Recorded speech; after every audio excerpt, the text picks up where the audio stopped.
never wanted to take advantage of anybody. And if I couldn't do it for myself, then I just wasn't going to do it. It was one or the other. Right. So I didn't want to count. I grew up knowing I couldn't count on anybody other than me. So I didn't put myself in the position where I would have to count on somebody, which unfortunately, like the father of my children, you know, I did count. But eventually I learned that, no, that was my bad. You know, I never thought I was good enough for anybody, a good, decent human being. So I stuck with what I was familiar with, which was trash. Have you ever tried? Did you try ever trying to find something else, or you kind of just stood? No. When I left my son's father finally, I started dating again. You know, about 3 years after, and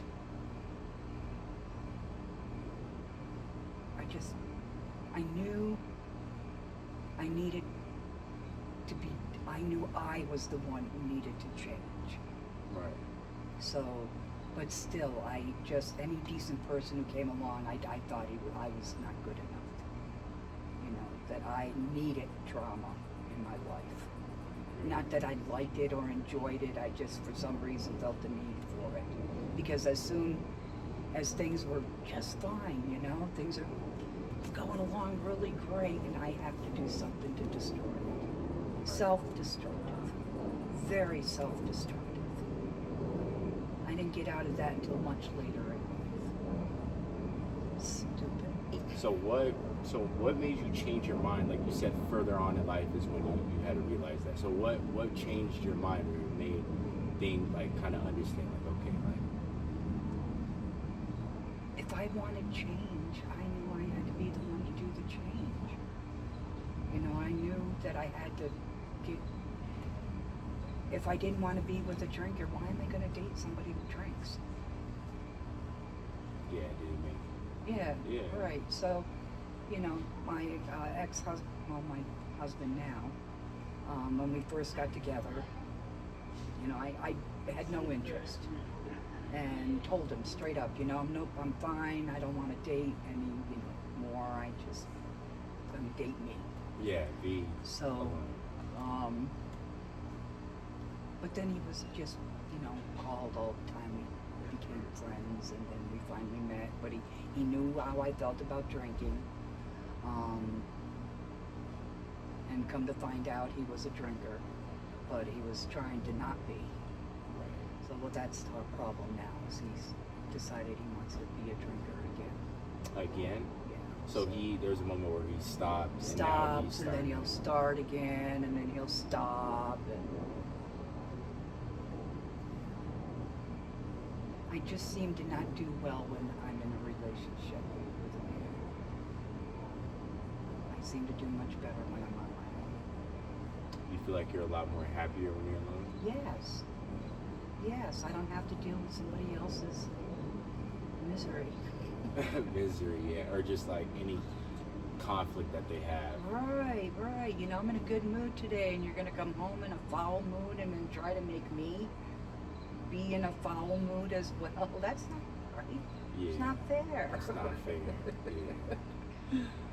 So, but, you know, in the relationship it is, you know, you take the good with the bad. But if there's more bad than good, then you got to get out. Yeah, because it's just going to be majority bad all the time, like you said, just the And then you got to the point where I had to fix choose my battles. You know, what fight was worth the fight, you know, and so a lot of things I just let it roll off, you know, and ignore. Yeah, just switch topics. Which is not a good thing either, because communication is so important, and actually listening is the key. Yeah, You know, especially being in a relationship, of course. Any kind of a relationship, you know, even a work relationship, communication is so important, and actually listening, which not a lot of people do. Yeah, I was gonna say. You know, they pretend, you know, they're sitting there, yeah, okay, whatever. the same old shit. Yeah. It was good for a little while, and then boom. She'll never leave. Yeah. Or he'll.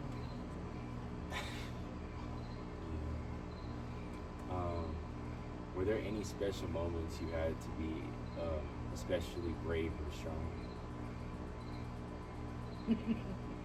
When my children get hurt physically, and you got to bring them to the emergency room. Now, if my child got hurt, I'd be devastated. Yeah. Which made things worse. Yeah. Because my reaction is what made his reaction or her reaction, And I realized that eventually, let's see, when my son was about 10 or 11, his friend comes and says, "Hey, Dawn, guy hurt himself."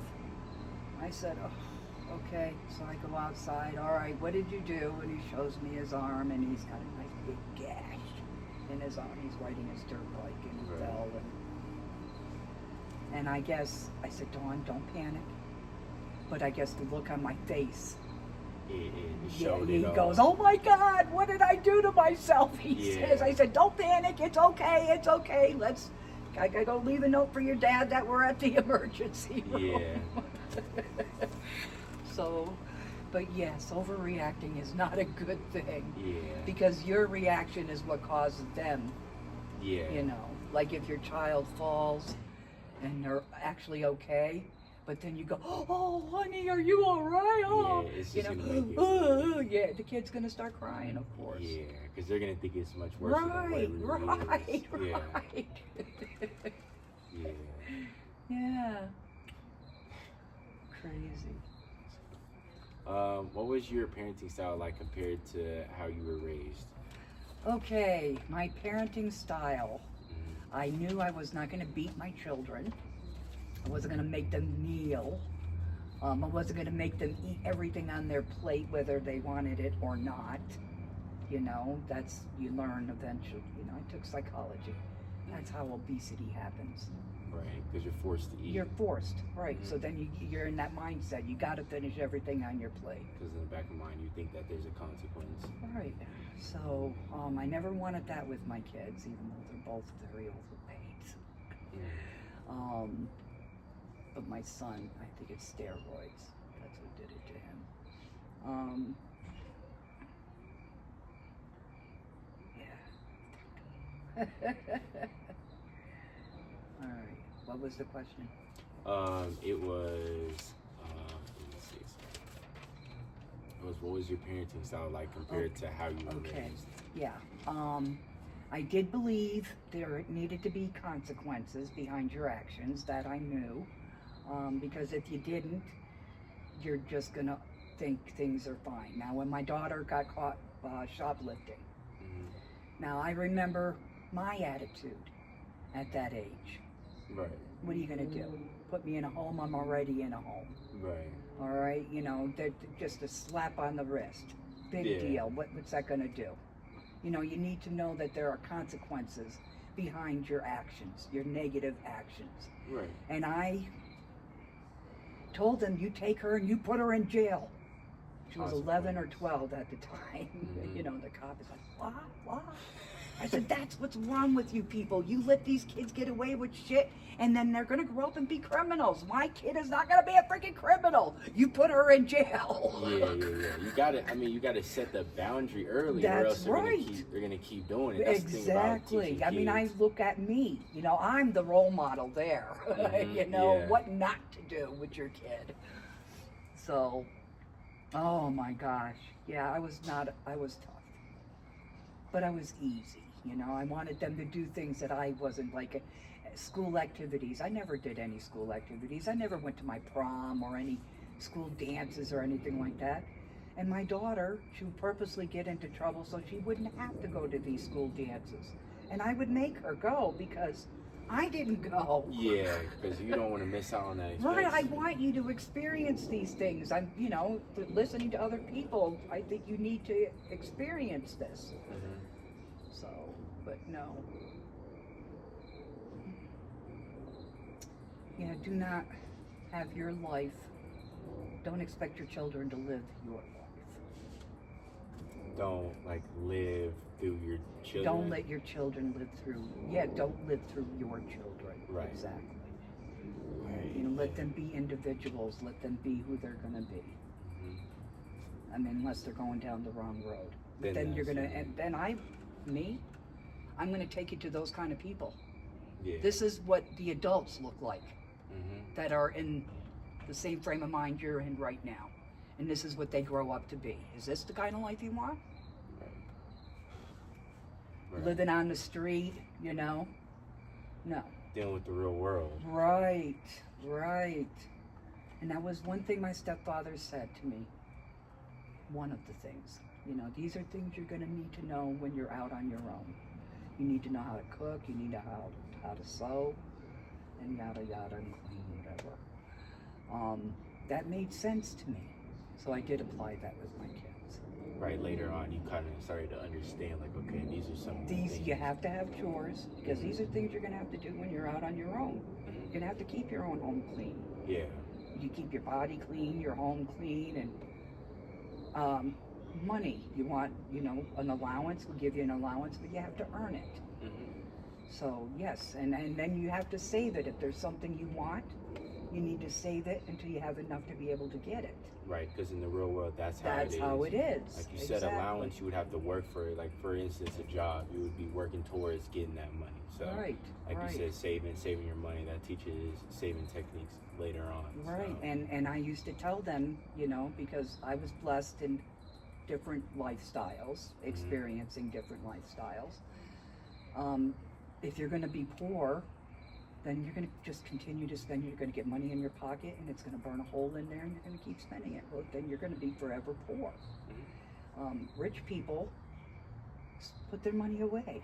yeah. They save it, you know, for a rainy day, or, you know, me, it was 6 months, you know, bills. Mm-hmm. That's what I had to have put away. Mm-hmm. If I had 6 months of bills saved in money, then I knew I was okay. So if I lost a job, which, you know, happened a lot, I had time, you know, Right.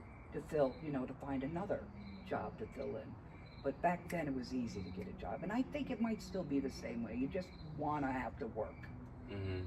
You know, because I believe there's work out there. There's jobs out there. You just got to be the one who wants to work. Right, yeah, at the Do end of whatever the it day. takes to support yourself and your family. Yeah. What's a piece of wisdom you live by every day? Every day, I treat people the way I want to be treated. Mm-hmm. And if that doesn't work, and then I will treat you the way you're treating me. Right. And that tends to work. And that I will live with for the rest of my life. Right. You know, and other people I just, you know, keep them at arm's length. Mm-hmm. You know, if you need somebody you need to talk to, I'll be there. You know, I don't hate anybody. That's an emotion that is a strong,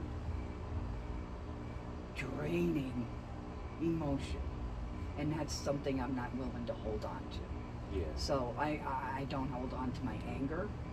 I don't hate anybody. So I accept people for who and what they are. If you're somebody like a drinker, then we probably won't be good friends. Right. But I'll be, you know, what friend you need at that time. But, you know, I wouldn't have you be considered a close friend of mine. Right. It's from a distance. Right. But I would be there if they needed the help. You know, if they were, you know, got thrown out of their house, I would take them in. So, and that's just the way I am. Until I realize that you're willing to help yourself, then good. Yeah. And if you're not, then you gotta go. I'm sorry, Right. I did everything I possibly could, and you are not willing to do anything for yourself, and I'm not willing to be your mama.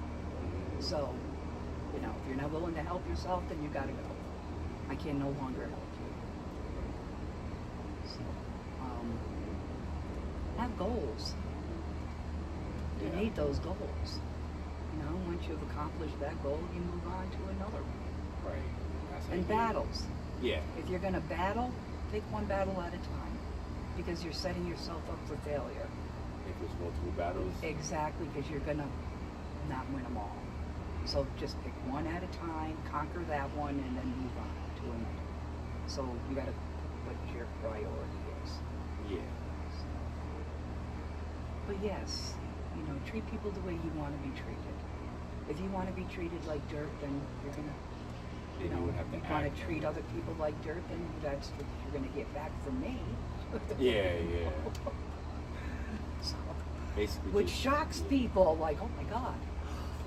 Like this one lady who lived downstairs, and she had some stories, and she used to make me cry. I felt so sorry for her. But then I realized after a while that she was her own worst enemy. That she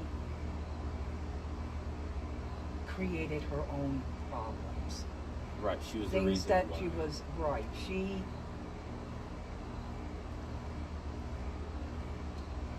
I felt sorry for her. But eventually I realized she's taken my kindness as a weakness. You know, she needs money so she can go get something to eat. When actually what she needed that money for was to go buy some Zimas. You know, this alcohol beverage back then. Yeah. So, and then eventually I said, no, I'm not going to give you any money. I'll take you shopping. You want to go get some food? Let's go get some food. No, but I need the money.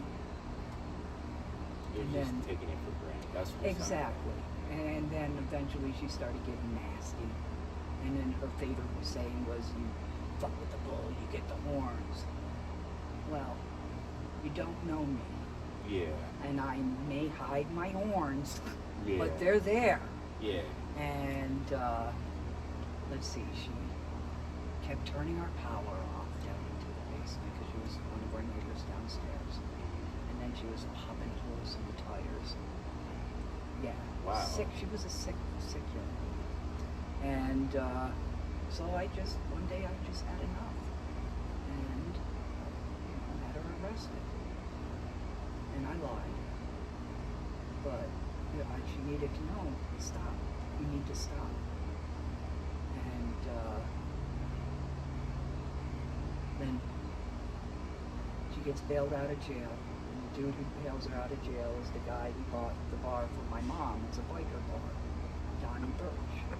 Wow, that's He's, a crazy like. Yeah, like Crossover. he would be somebody I would have feared. But that's the world I grew up in. So no, I was not feared. And she'd get out of the car, and I'm hanging my head out the window, and I'd say, "Hey, Donnie," and I'd say, look at her and say, "You fuck with the bull, you get the horns." Yeah. Reciprocate what she was saying That's to you. right. Reciprocate what she was Right. saying So to you. she finally got it. Oh God, this girl is not what she's cracked up to be. Yeah. She's not that sweet, innocent, sweet person. No, she's mean. Yeah. But no, I don't want to be that person. I don't like that person. Right. You know, I don't ever want that person to come out. So, but if that's the person that you want, That's the person. that's the person you need to marry. But most of the time, I just walk away. But when it's there in your face, it's hard. Yeah, it's hard to get kind of. Yeah, just being a part of it. It's hard to control your emotions, especially when, like you said, it's in your face. So, what do you hope your great grandchildren? Okay, that one I'm not going to be able to answer. Okay. Only because that's a question you would have to ask them. Right. Okay. You know, I mean, growing up, they saw one person. As an adult, they're seeing another. So we are two entirely different people. Right. So I don't know. My kids will tell you I'm crazy. My mother's crazy. Okay. Well, getting on to the more deeper questions. When you think back to those hard times, what helped you survive day to day, even when things felt unbearable? I had no choice. I knew I had to deal. I don't know how I did it. I did it. So you just had to there was no going like back. Like you just had to push through. Yeah, you had to. You know, I mean, you had no choice. which is good, you know, Yeah. because it's easy to give up. Yeah. Yeah, it's a tough question. Been thinking a lot about that one, and that's a tough one too. What my kids might be thinking when they, you know, I'm gone, and they have any positive thoughts about me, I don't know. And yeah, I don't know. How did those traumatic moments shape the way you saw yourself as a young person, and how do you see yourself now compared to them? Okay, I thought as a young person I deserved everything I got. I figured that was the life I was supposed to live. So I didn't navigate away from it. Even though I never wanted to be in a relationship, I wanted to be in a relationship. I didn't want to be alone. I wanted to be loved. Right. But just exactly what love is, I had no freaking idea.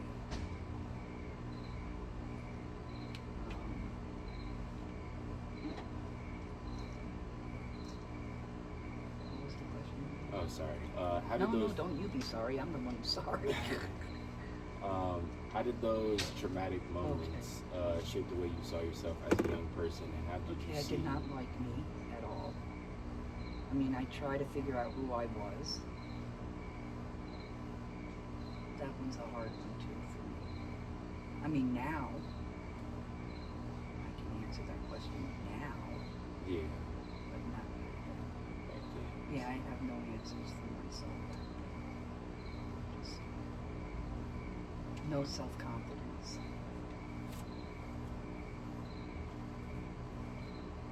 Okay. So, were there people, moments, or places that gave you an even small sense of hope or comfort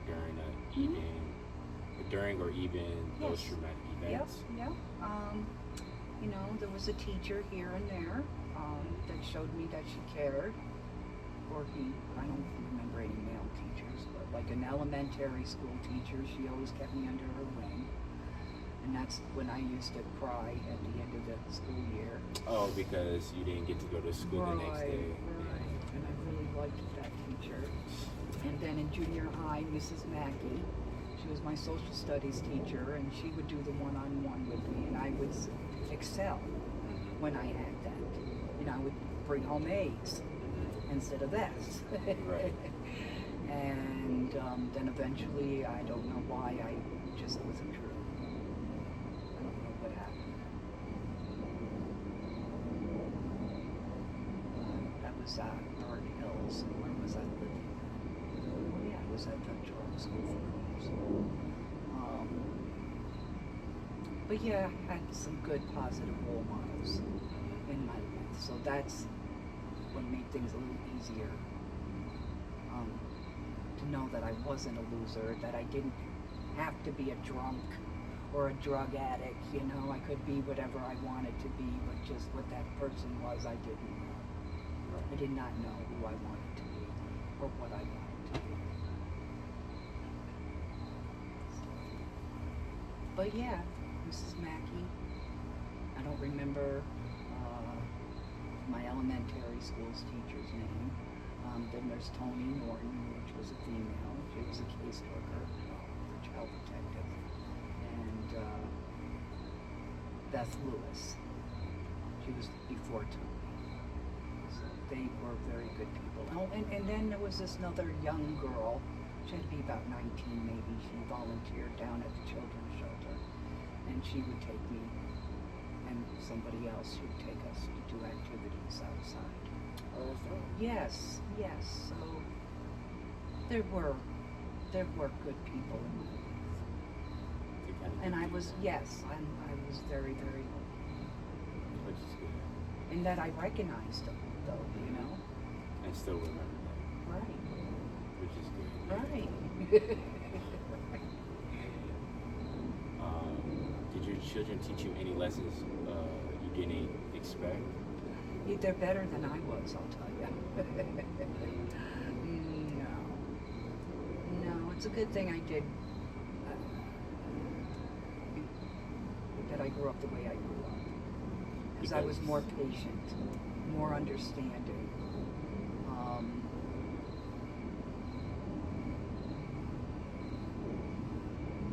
No, they are just, they were not horrible kids.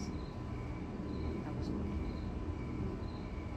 Would you say, just based off of your experience of growing up, you were able to kind of shape them as to avoid those certain types of things? Well, I knew I couldn't shape them because I didn't know what the hell I was doing. But I knew there was, I figured out I learned things my way. Maybe that's the way they're going to learn too. I don't know. Maybe they're going to pick up the good stuff. Maybe they're not. They're both good kids. Just my daughter's got her issues, and my son. Just talked to him today.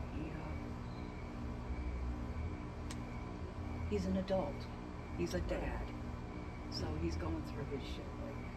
Right, raising kids. Right, and they're not his kids, but he loves them.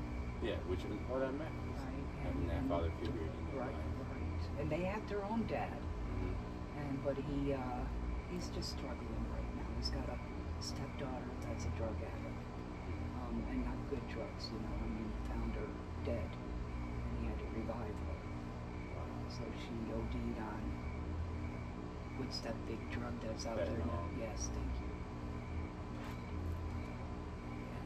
So he's going through some shit right now. Yeah. Sounds like it's just a lot that he has to experience. It's being an adult and being a parent. Yeah. And all I can tell him is, Guy, it's not going to be forever. They are going to grow up. Eventually, hopefully. Yeah.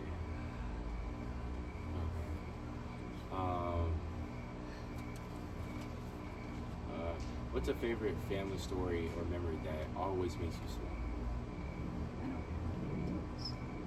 I'm sorry. It's okay. It's okay. What inventions or change in the world surprise you the most during your lifetime? Technology just keeps going. Just moving along, and never had any interest in it, but boy, I'm learning. It's important. Yeah.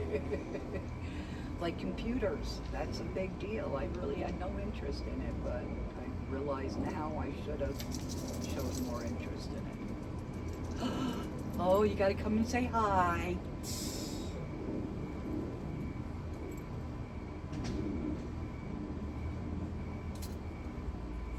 Apparently not him, Jasper went into your house. Oh, the cat. Did yeah. your dad I tell remember you? him telling me that. Yeah. Was there a moment when you completely changed your mind about something important? Ooh. I missed that question, didn't I?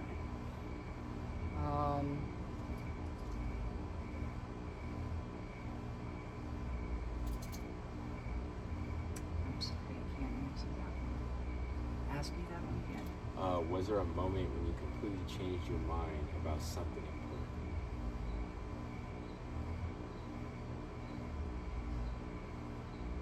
Or had your mind changed about something that was completely important? Not that I can recall.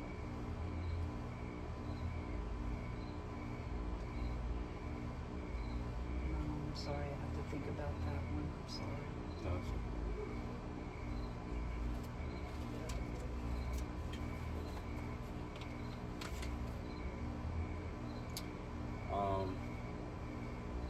Looking, what inner strengths Do you need a light on, honey? Yeah, that would help a little bit.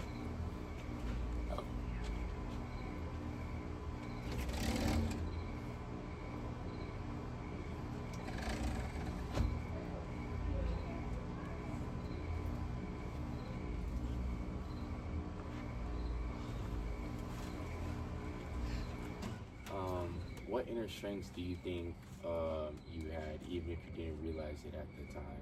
Survival. That carried you through survival? Yeah, I'm guessing. because that's the only thing that kept me going, is the need to survive. Just keep going. Yes, gotta keep going. Yeah, because just based off of just some of the events that took place, you had to keep going. Be brave yourself. Right, and just